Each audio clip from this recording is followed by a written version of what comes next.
A gente vai repercutir também essa liquidação do Banco Master, né, essa prisão também do presidente, com o Marcelo Godic, que ele é especialista em direito bancário, direito empresarial e mercado de capitais. Marcelo, muito bem-vindo, boa tarde, em tempo real aqui com a gente.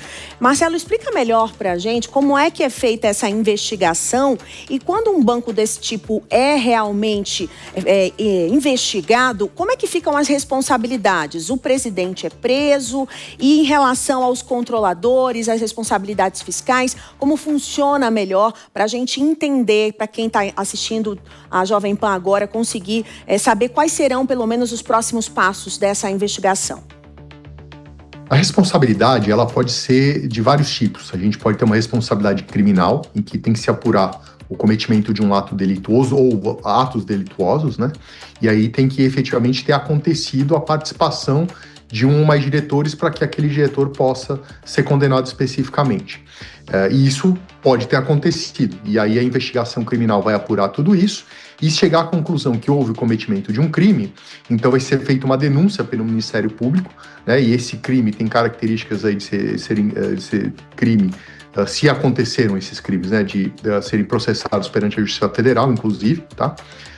Mas a gente tem um outro lado da moeda. Existe a possibilidade de ter uma punição de caráter administrativo, que pode ser impostas multas pelo Banco Central do Brasil, e também pode haver aí uma responsabilização de natureza civil. O controlador de uma instituição financeira, ele, nos termos da Lei 6.024, ele é responsável por todo o passivo dessa instituição financeira. E os administradores têm uma responsabilidade solidária, nos termos da mesma Lei 6.024, artigos 39 e 40, então eles também são responsáveis pelo passivo da instituição financeira.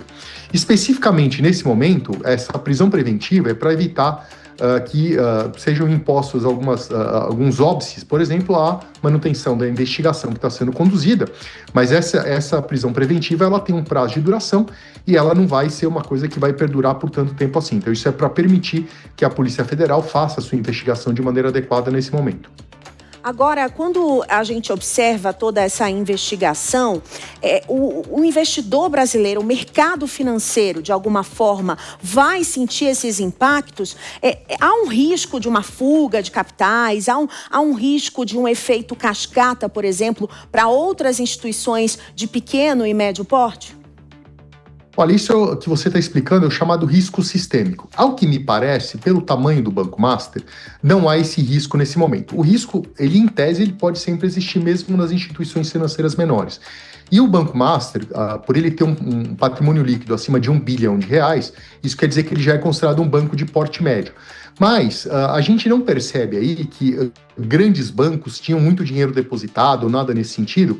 Então a quebra ou a liquidação do Banco Master não vai gerar uma onda de choque tão ruidosa, tão ruim, tão forte no mercado. O que me parece, o risco sistêmico não aparece. A possibilidade sempre existe, mas pelo tamanho do Banco Master eu não vejo isso como algo tão premente assim, então eu me preocuparia um pouco menos. Agora, toda vez que um banco é liquidado, né, isso emite uma mensagem negativa para o mercado brasileiro, dizendo que existem problemas aqui, etc.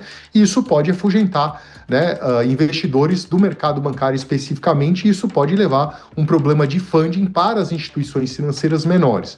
De novo, não vejo um risco sistêmico como algo que possa se espalhar rapidamente, mas existe sempre a possibilidade de investidores, em relação a bancos menores, eles se sentirem afugentados, com medo de por exemplo, fazer CDB em banco de porte menor. Isso pode acontecer sim, tá?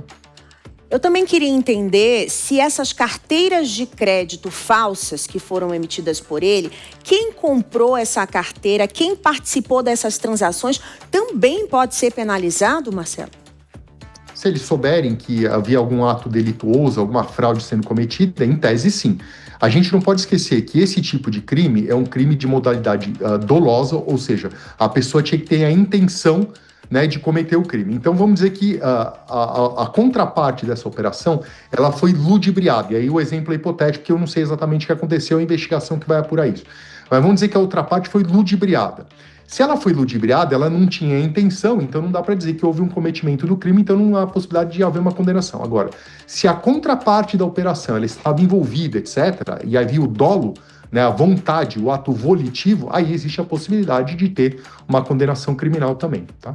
A Denise Campos de Toledo quer fazer uma pergunta também para o senhor Marcelo, por favor, Denise. Marcelo, boa tarde. Eu tenho uma dúvida mais específica em relação à Rio Previdência, que investiu 2,6 bilhões de reais em fundos do Grupo Master. Vai perder esses recursos e são recursos para pagamento de servidores inativos do estado do Rio de Janeiro. Inclusive, o TCE do Rio de Janeiro já tinha alertado para eles pararem de fazer operações com o banco algum tempo atrás, alertando que isso passava do limite. A justificativa é que a rentabilidade era muito acima da média do mercado, mas nesse caso, qual que é o procedimento jurídico, já que os aposentados podem ficar sem receber a remuneração, o benefício deles em função disso, porque agora a Rio Previdência pode ficar sem recursos. Bom, a gente vai ter que verificar o seguinte: se por acaso o dinheiro foi colocado num fundo, né?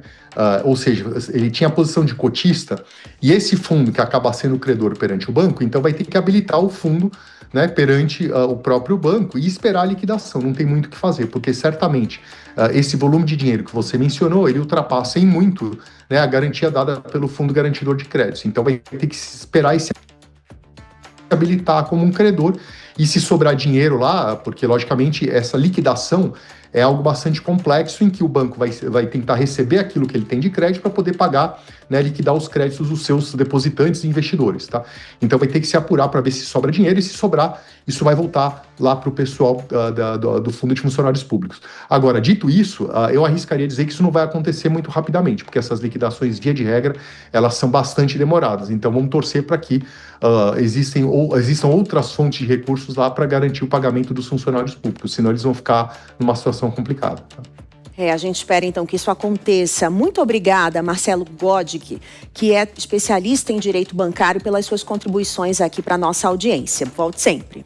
Eu que agradeço. Um grande abraço.